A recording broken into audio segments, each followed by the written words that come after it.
خدا کو پانے والا۔ خدا کو پانا سب سے بڑی حقیقت کو پانا ہے۔ کوئی آدمی جب خدا کو پاتا ہے تو یہ اس کے لیے ایک ایسی زلزلہ خیز دریافت ہوتی ہے جو اس کی پوری زندگی کو ہلا دیتی ہے۔ وہ ایک ناقابل بیان ربانی نور میں نہا اٹھتا ہے۔ وہ ایک نیا انسان بن جاتا ہے۔ اس کی سوچ نئے رخ پر چلنے لگتی ہے۔ اس کا عمل کچھ سے کچھ ہو جاتا ہے۔ اس کی تمام کارروائیاں ایک ایسے انسان کی کارروائیاں بن جاتی ہیں جو خدا کے ظہور سے پہلے خدا کو دیکھ لے، جو قیامت کی ترازو کھڑی ہونے سے پہلے اپنے آپ کو قیامت کی ترازو پر کھڑا ہوا محسوس کرنے لگے۔ مومن اور غیر مومن کا فرق یہ ہے کہ غیر مومن پر جو کچھ قیامت میں گزرنے والا ہے وہ مومن پر اسی دنیا میں گزر جاتا ہے۔ غیر مومن جو کچھ آخرت میں دیکھے گا وہ مومن اسی دنیا میں دیکھ لیتا ہے۔ غیر مومن کل کے دن جو کچھ مجبور ہو کر مانے گا اس کو مومن آج کے دن کسی مجبوری کے بغیر مان لیتا ہے۔ خدا کا وجود۔ خدا کے وجود کا سب سے بڑا ثبوت انسان کا خود اپنا وجود ہے۔ خدا جیسی ہستی کو ماننا جتنا مستعبد ہے اتنا ہی مستعبد یہ بھی ہے کہ انسان جیسی ہستی کو مانا جائے۔ اگر ہم ایک انسان کو مانتے ہیں تو ایک خدا کو ماننے میں بھی ہمارے لیے کوئی رکاوٹ نہیں ہونا چاہیے۔ قرآن میں بتایا گیا ہے کہ خدا نے انسان کے اندر اپنی روح پھونکی۔ الحجر آیت 29۔ اس کا مطلب یہ ہے کہ انسان خدا کی صفات کا ایک بشری نمونہ ہے۔ وجود، زندگی، علم، قدرت، ارادہ، اختیار اور دوسری صفات کمال جن کا حقیقی مظہر صرف خدا کی ذات ہے، ان کا ایک عکس نہ کہ حصہ انسان کو ودیعت کیا گیا ہے۔ انسان کسی بھی اعتبار سے خدا کا جز نہیں، مگر وہ اپنی ذات میں اس خدا کی محسوس دلیل ہے جس کو غیبی طور پر ماننے کا اس سے مطالبہ کیا گیا ہے۔ انسان کے اندر وہ ساری خصوصیات شعور کے درجے میں موجود ہیں جن خصوصیات کے ساتھ ایک خدا کو غیب کے درجے میں ماننے کا اس سے مطالبہ کیا گیا ہے۔ انسان ایک مستقل وجود ہے۔ وہ دیکھنے اور سننے اور بولنے کی صلاحیت رکھتا ہے۔ وہ سوچتا ہے اور منصوبے بناتا ہے۔ وہ اپنے ذاتی ارادے کے تحت حرکت کرتا ہے۔ وہ مادے کو تمدن میں تبدیل کرتا ہے۔ وہ ریموٹ کنٹرول سسٹم کے ذریعے خلائی مشین کو چلاتا ہے۔ وہ اپنی ذات کا شعور رکھتا ہے۔ وہ جانتا ہے کہ میں ہوں۔ انہی صفات کی کامل ہستی کا نام خدا ہے۔ انسان اور خدا میں جو فرق ہے وہ یہ ہے کہ انسان کا وجود غیر حقیقی ہے اور خدا کا وجود حقیقی۔ یہ مخلوق ہے اور وہ خالق۔ یہ محدود ہے اور وہ لامحدود۔ یہ بے اختیار ہے اور وہ با اختیار۔ یہ فانی ہے اور وہ غیر فانی۔ انسان کے پاس جو کچھ ہے وہ عطیہ ہے، جبکہ خدا کے پاس جو کچھ ہے وہ اس کا ذاتی ہے۔ وہ کسی دوسرے کا دیا ہوا نہیں۔ انسان کو ماننا بلا تشبیہ چھوٹے خدا کو ماننا ہے۔ پھر کیا وجہ ہے وہ بڑے خدا کو نہ مانے؟ ہر شخص جو خدا کو نہیں مانتا وہ یقیناً اپنا اقرار کرتا ہے۔ وہ انسانی وجود کو تسلیم کرتا ہے۔ جو شخص انسان کو مان رہا ہو اس کے لیے خدا کو نہ ماننے کی کوئی دلیل نہیں۔ انسان کے وجود کا اقرار کر کے وہ خدا کے وجود کا بھی اقرار کر چکا ہے، خواہ وہ اپنی زبان سے اس کا اظہار کرے یا نہ کرے۔ حقیقت یہ ہے کہ خدا کا انکار خود اپنا انکار ہے، اور کون ہے جو خود اپنا انکار کر سکے؟ عجیب کرشمہ۔ انسان کا جسم چند مادی چیزوں سے مل کر بنا ہے: پانی، کاربن، آکسیجن اور کچھ مزید کیمیائی عناصر۔ ظاہری تجزیے کے اعتبار سے انسان بس اسی قسم کی چند چیزوں کا مجموعہ ہے۔ رابرٹ پیٹرسن نے انسانی جسم کے ان مادی عناصر کا حساب لگایا تو اس نے پایا کہ بازار کی شرح کے لحاظ سے ان کی کل قیمت $6.5 ہے، یعنی ہندوستانی سکے میں تقریباً 70 روپیہ۔ مگر اسی 70 روپیہ کے سامان سے اللہ تعالیٰ نے ایسا انمول آدمی بنایا جو اتنا قیمتی ہے کہ سکے میں اس کی قیمت مقرر نہیں کی جا سکتی۔ 70 کھرب روپیے بھی ایک انسان کی قیمت نہیں ہو سکتے۔ انسان کے انتہائی قیمتی ہونے کا اندازہ اس وقت ہوتا ہے جبکہ اس کا کوئی عضو اس سے چھن جائے۔ انسان کا ایک ہاتھ کٹ کر اس سے جدا ہو جائے تو اربوں ڈالر ادا کر کے بھی دوبارہ ویسا ہاتھ اس کو نہیں مل سکتا۔ انسان کی اگر آنکھ بے نور ہو جائے تو ساری دنیا کی دولت بھی اس کو وہ آنکھ نہیں دے سکتی جس سے وہ دوبارہ دیکھنے لگے۔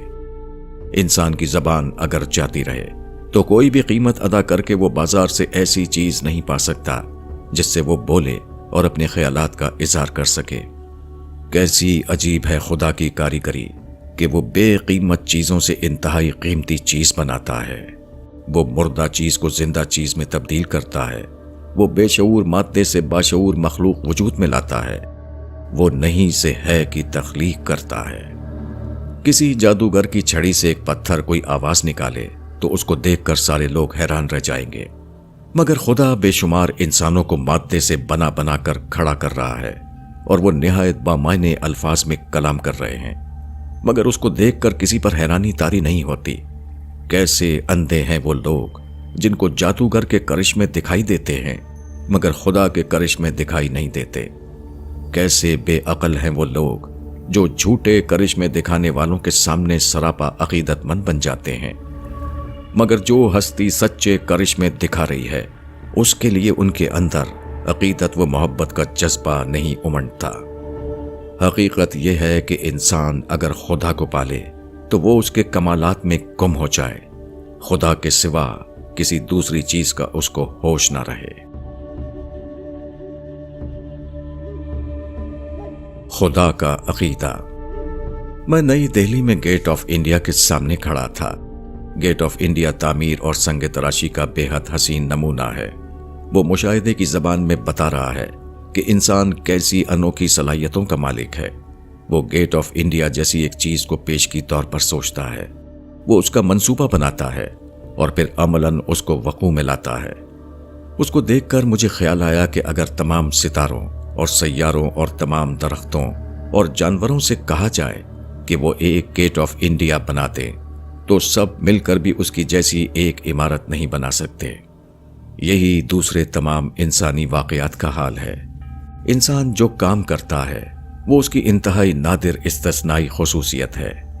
معلوم کائنات میں کوئی بھی دوسری مخلوق اس قسم کے کام کو انجام نہیں دے سکتی جس کو انسان اپنی عقل اور اپنے ہاتھ پاؤں کے استعمال کر کے انجام دیتا ہے، خواہ وہ ایک گیٹ آف انڈیا کو بنانا ہو یا ایک پیچیدہ مشین کو چلانا۔ انسان سے خدا کو یہ مطلوب تھا کہ وہ خدا کی شعوری معرفت حاصل کرے، وہ اپنی عقل سے خدا کو پہچانے۔ اس لیے اس نے انسان کو ایسی ممتاز تخلیق کے ساتھ پیدا کیا جس طرح انسان ساری کائنات سے ممتاز ایک ہستی ہے، اسی طرح خدا انسان کے مقابلے میں ایک ممتاز تر ہستی ہے۔ انسان اگر اس فرق پر غور کرے جو اس کے اور بقیہ کائنات کے درمیان ہے تو اسی پر وہ اس فرق کو قیاس کر سکتا ہے کہ جو اس کے اور خدا کے درمیان ہے۔ خدا اسی امتیازی فاصلے کی آخری اور انتہائی شکل ہے جس کا آدمی اپنے اوپر کائنات کے درمیان فاصلے کے ذریعے تجربہ کر رہا ہے۔ خدا کو سمجھنا اتنا ہی آسان ہے جتنا اپنے آپ کو سمجھنا۔ حقیقت یہ ہے کہ خدا کو ماننا ایک مانی ہوئی چیز کو ماننا ہے، خدا کو دیکھنا ایک دیکھی ہوئی چیز کو دیکھنا ہے۔ انسان جس واقعے کا ہر آن تجربہ کر رہا ہے اسی واقعے کی توسیع کا دوسرا نام خدا کا عقیدہ ہے۔ انسان اس کائنات میں فل سٹاپ نہیں، پھر اگر کائنات کے آگے انسان کا درجہ ممکن ہے تو انسان کے آگے خدا کا درجہ کیوں ممکن نہیں؟ خدا سب کچھ۔ ممتاز ریاضی داں سر مائیکل فرانسس ریاغال میں بمبئی آئے تھے۔ انہوں نے کہا کہ خدا ایک ریاضی داں ہے۔ خدا کو ریاضی داں قرار دینے کا نظریہ نیا نہیں ہے۔ تقریباً 50 سال پہلے سر جیمز جینس نے کہا تھا کہ کائنات ایک ریاضی داں کا عمل ہے۔ اس سے بھی صدیوں پہلے فیثاغورس نے کہا تھا کہ تمام چیزیں دراصل گنتیاں ہیں۔ پیکاسو کے نزدیک خدا ایک آرٹسٹ ہے۔ اس نے کہا کہ خدا فی الواقع دوسرا آرٹسٹ ہے۔ اس نے زرافہ ایجاد کیا، اس نے ہاتھی بنایا، اس نے بلی بنائی۔ آئنسٹائن نے کہا تھا کہ خدا لطیف ہے اور اگرچہ وہ کسی کو برا چاہنے والا نہیں مگر وہ بہت ہوشیار ہے۔ جو شخص بھی کائنات کو زیادہ گہری نظر سے دیکھتا ہے اس کو ایک چیز کا یقینی احساس ہوتا ہے، یہاں کوئی اور ہے جو سب سے بڑا ہے اور خود اس کی اپنی ذات سے بھی۔ ریاضی داں کو کائنات میں ایسی اونچی ریاضی نظر آتی ہے جہاں اس کو اپنی ریاضی بھول جاتی ہے۔ وہ پکار اٹھتا ہے کہ خدا بہت بڑا ریاضی داں ہے۔ ایک آرٹسٹ جب کائنات کو اپنی نظر سے دیکھتا ہے تو یہاں اس کو اتنا اعلیٰ آرٹ نظر آتا ہے کہ اس کا اپنا آرٹ اس کی نگاہ میں ہیچ ہو جاتا ہے اور وہ کہہ اٹھتا ہے کہ خدا سب سے بڑا آرٹسٹ ہے۔ ایک عقل مند آدمی جب کائنات کی حکمتوں پر نظر ڈالتا ہے تو وہ یہ دیکھ کر حیران رہ جاتا ہے کہ یہاں کوئی اور ہے جو تمام عقلوں سے زیادہ عقل والا ہے۔ حقیقت یہ ہے کہ خدا سب سے بڑا ریاضی داں، سب سے بڑا آرٹسٹ اور سب سے بڑا عاقل ہے۔ اسی کے ساتھ وہ مزید بہت کچھ ہے۔ جو شخص کائنات میں خدا کے نشانات کو نہ دیکھے وہ اندھا ہے، اور جو شخص دیکھ کر بھی اس کو نہ مانے وہ مجنون ہے۔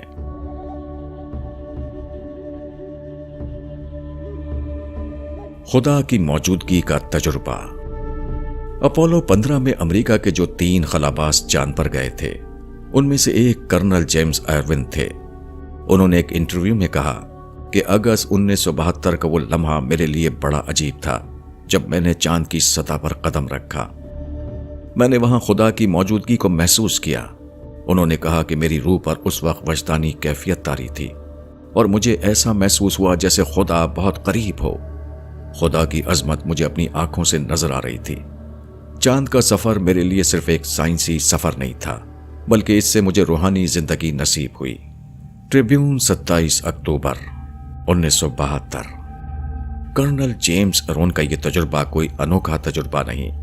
حقیقت یہ ہے کہ خدا نے جو کچھ پیدا کیا ہے وہ اتنا حیرت ناک ہے کہ اس کو دیکھ کر آدمی خالق کی صنائیوں میں ڈوب جائے۔